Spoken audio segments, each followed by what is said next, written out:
Nee, Willie, ek wil vir julle net van ons kant af sê baie dankie. Dit het ons lewe baie makliker gemaak. Ewe skielik kan ons data kry wat ons gesukkel het en wat altyd met die hand geskryf was en wat baie lang tyd gevat het om gemiddeldes uit te werk en allerhande goed. Wat nou met die druk van 'n knoppie het ons al die goed reg en ons kan ons beheer op ons krale baie beter uitoefen. Ja. Veral met die verdeling van die groepe kalvers wat ons kan in verskillende gewigsgroepe sit. Dit help baie. Nou kan ons verskillende kalvers op verskillende plekke sit en dit maak dat jy jou groei beter kry. Ja. En dis tog waartoe ou werk is om jou groei. Dis waaroor dit gaan. Ons is 'n vleisfabriek. Hoe beter jy dit kan doen, hoe makliker maak dit vir ons. Jou hoeveelheid diere wat jy met hom werk, tempo waarteen jy werk teenoor wat jy gewerk het. Nee, dit is nie eens vergelykbaar nie. Ons het begin met 'n houtkraal hierso. Net 'n pan.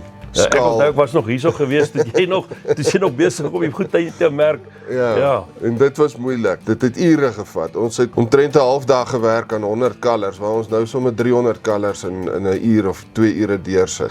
So dit gaan regtig baie makliker. Wat doen jy met die res van jou tyd? Nee, Sampara dink nogal vir my werk uit.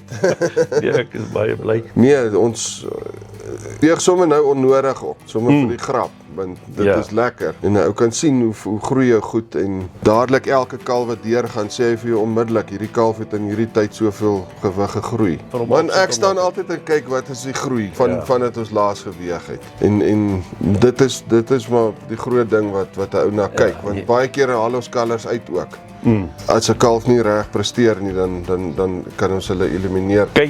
Vergelyk jy vorige groeie of vandat hy begin? Ek weet hoeveel keer weeg jy as 'n kalf vandat hy in jou kraal gekom het? Hoeveel keer word hy geweeg voordat hy geslag word? Ons weeg nie so baie nie. Ek het nou gesê ons weeg sommer onnodig op, maar ek probeer om die goed nie te veel te stres nie. So as daar kom dat ons moet 'n groeistimulant insit of is daar iets belangrik is wat gedoen moet word, dan weeg ons hulle. So elke keer wat ons met die kalvers werk, weeg ons hulle. Maar ek bring hulle net spesiaal in om te weeg, sê elke 2 weke of elke 3 weke nie.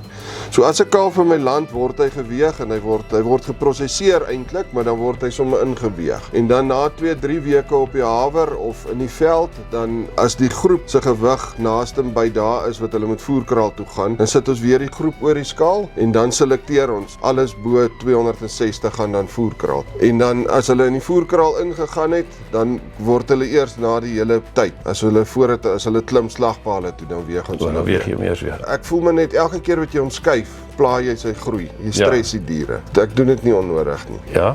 Ons sal vorentoe dan dalk kyk dat veral met die draaigras daai hoë druk bewyding doen. En dan kan 'n ou dalk meer gereeld net om vir interessantheid te sien wat maak daai weidings met lek en sonder lek en 'n bietjie proewe doen. Ja. Hierso self waar jy weeg, die feit dat daar nie mense aan die voorkant is nie. Nee, dit maak dit baie maklik. Jou diere, hulle beweeg maklik in. Dis nie dat hulle sukkel om in die skaal in te beweeg nie of hoe? Nee, glad nie. Jy kry nou mos maar 1 of 2 al starriges, maar dit is nie die ding is baie mooi uiteengesit. So as daar 'n bees op die skaal is en hy beweeg uit en die agterste hekkie gaan oop en loop die volgende een sommer outomaties uit. Dis nie heeltyd met 'n prottersteking. Yes, ja. Nee, die vloei werk baie goed wat dit dan betref vir ons.